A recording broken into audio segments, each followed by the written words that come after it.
ಸ್ವಲ್ಪ ಅದರದ star cast ಬಗ್ಗೆ ಹೇಳಿ, ಹೇಗಿರುತ್ತೆ ಸಿನಿಮಾ? ಎಷ್ಟು ತುಂಬ ದೊಡ್ಡ ದೊಡ್ಡ ಕಲಾವಿದರುಗಳೆಲ್ಲ ಸಿನಿಮಾ ಆ್ಯಕ್ಟ್ ಮಾಡಿದ್ದಾರೆ. ಇದರಲ್ಲಿ ಜಾನ್ವಿ ಅವರಿದ್ದಾರೆ. ಸೊ ಅವರು ಪ್ರಮುಖವಾದಂಥ ಒಂದು ಒಳ್ಳೆ ಪಾತ್ರ ಮಾಡ್ತಾ ಇದ್ದಾರೆ. ಅದ್ರ ಜೊತೆಗೆ ಪ್ರಕಾಶ್ ತುಮ್ಮಿನಾಡ್ ಅವರಿದ್ದಾರೆ, ಕಾಂತಾರದಲ್ಲಿ ಅಭಿನಯ ಮಾಡೋವಂಥವ್ರು. ಆ್ಯಂಡ್ ದೀಪಕ್ ರೈ ಪಾಣಾಜೆ ಇದ್ದಾರೆ ಕಾಂತಾರದವರು. ಸೊ ಕರಾವಳಿಯ ಎಲ್ಲ ದೊಡ್ಡ ಕಲಾವಿದರಿದ್ದಾರೆ, ದೊಡ್ಡ ಕಲಾವಿದರ ದಂಡಿದೆ. ಸೊ ನ್ಯಾಯಯುತವಾಗಿ ನ್ಯಾಯ ಸಲ್ಲಿಸುವಂತಹ ಕ್ಯಾರೆಕ್ಟರ್ಗಳನ್ನು ಒಳ್ಳೆ ಆರ್ಟಿಸ್ಟ್ಗಳ ಕೈಯಲ್ಲಿ ಚಯನ್ ಶೆಟ್ಟಿ ಅವ್ರು ಮಾಡಿಸಿದ್ದಾರೆ. ರೂಪೇಶ್ ಶೆಟ್ಟಿ ಅವರಿಗೆ ಈ ಸಿನಿಮಾ ಒಂದು ನಂಬಿಕೆ ಇದೆ ಅಂತ ಅನ್ಸುತ್ತೆ, ಯಾಕಂದರೆ ನಿಮ್ಮ ಮಾತುಗಳು ಕೇಳಿದಾಗ ಅಥವಾ ಸಿನಿಮಾದ ಗ್ಲಿಮ್ಸ್ಗಳನ್ನೆಲ್ಲ ನೋಡಿದಾಗ. ಸೊ 7th ರಿಲೀಸ್ ಇರೋದ್ರಿಂದಾಗಿ ಏನೆಲ್ಲ ಓಡ್ತಿರ್ತಾರೆ? ಅದೇ ಹೇಗಾಗಿದೆ ಅಂತಂದ್ರೆ ದಿನ ಕಡಿಮೆ ಇದೆ. ನಂದು ಒಂದ್ ಕಡೆ ಶೂಟ್ ನಡೀತಾ ಇದೆ, ಇನ್ನೊಂದ್ ಕಡೆ ಇದ್ರ ಪ್ರಮೋಷನ್ಸ್ ನಡೀತಾ ಇದೆ. ಸೊ ಒಂದ್ ಕಡೆ ಮ್ಯಾಚಸ್ ನಡೀತಾ ಇದೆ, ಇಂಡಿಯಾ ಇಂಗ್ಲೆಂಡ್ ಮ್ಯಾಚ್ ನಡೀತಾ ಇದೆ. ಸೊ ಅದು ಹೋಸ್ಟ್ ಮಾಡ್ತಾ ಇದ್ದೀನಿ.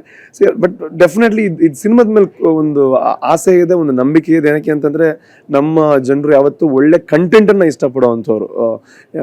ಈಗ ಹೊಸಬ್ರು ಅಂತ ಬಂದಾಗ, ನಮ್ಮಂತ ಕಲಾವಿದರು ಅಂತ ಬಂದಾಗ ಕಂಟೆಂಟ್ ಇಂಪಾರ್ಟೆಂಟ್ ಆಗುತ್ತೆ. ಸೊ ಆ ಕಂಟೆಂಟ್ ಇದೆ. ಸೊ ಹಾಗಾಗಿ ನಂಬಿಕೆ ಇದೆ ಜನರು ಇದನ್ನ ಗೆಲ್ಲಿಸ್ತಾರೆ ಅಂತ.